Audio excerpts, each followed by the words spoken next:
ناظرین اہم خبر آپ کو بتاتے چلیں، جس طریقے سے آپ کو معلوم ہے اسرائیلی وزیر اعظم کا بیان سامنے آیا تھا کہ ہم غزہ پر قبضہ کرنے لگے ہیں، اسی کے متعلق اقوام متحدہ سے بھی خبر سامنے آئی ہے۔ اہم خبر آپ کو بتاتے چلیں، تمام تر تفصیلات آپ کو اسی ویڈیو میں بتاتے ہیں۔ اس سے پہلے چینل کو سبسکرائب لازمی کر لیں تاکہ بر وقت تمام اپڈیٹس آپ تک پہنچ سکیں۔ اہم خبر آپ کو بتاتے چلیں، اقوام متحدہ نے غزہ پر قبضے کا اسرائیلی منصوبہ مسترد کر دیا۔ اہم خبر آپ کو بتاتے چلیں، اقوام متحدہ نے غزہ پر قبضے کا اسرائیلی منصوبہ مسترد کر دیا۔ فولکر ترک کا کہنا ہے کہ نیتن یاہو کی حکومت کو غزہ پر قبضے سے روکا جائے۔ اسرائیلی کابینہ نے نیتن یاہو کی غزہ پر قبضے کی تجویز کی منظوری دے دی، جس کے بعد غزہ کے شہریوں کو علاقہ خالی کرنے کا الٹیمیٹم دے دیا گیا ہے۔ اقوام متحدہ غزہ پر قبضے کا اسرائیلی منصوبہ مسترد کر دیا۔ UN ہائی کمشنر برائے انسانی حقوق فولکر ترک کا رد عمل آ گیا۔ انہوں نے کہا کہ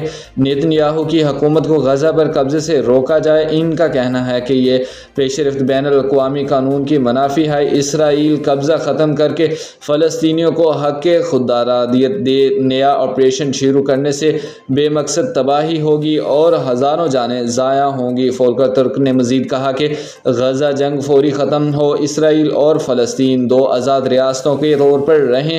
دوسری جانب غزہ پر قبضے کے اسرائیلی منصوبے پر برطانوی وزیر اعظم کا رد عمل بھی سامنے آ گیا۔ کیئر اسٹارمر کا کہنا ہے کہ اسرائیلی حکومت کا غزہ میں جارحیت بڑھانے کا فیصلہ غلط ہے۔ ہم اسرائیل پر زور دیتے ہیں کہ وہ فوراً فیصلے پر نظر ثانی کرے۔ انہوں نے کہا کہ اس اقدام سے نہ تنازع حل ہوگا، نہ قیدی رہا ہوں گے۔ اسرائیلی پلان صرف مزید خون ریزی کا باعث بنے گا۔ اہم خبر آپ کو بتاتے چلیں، اقوام متحدہ نے غزہ پر قبضے کا اسرائیلی منصوبہ مسترد کر دیا۔